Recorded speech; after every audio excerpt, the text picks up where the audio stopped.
I first came to see him about dental, getting my teeth extracted because my teeth were so bad I needed dentures, and this was I was referred to it by my son's girlfriend. Well, the staff here at Brewer Family Dentistry is great.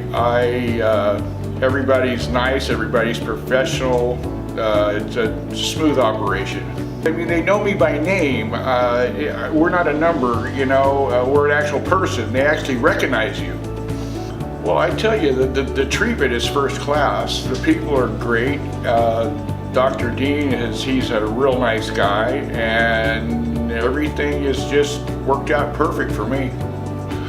The only one I've really dealt with is Dr. Dean, and his bedside manner is great. I mean, I grew up in a family of, you know, people in the medical field, and I think that he's just a easygoing guy. He puts you at ease.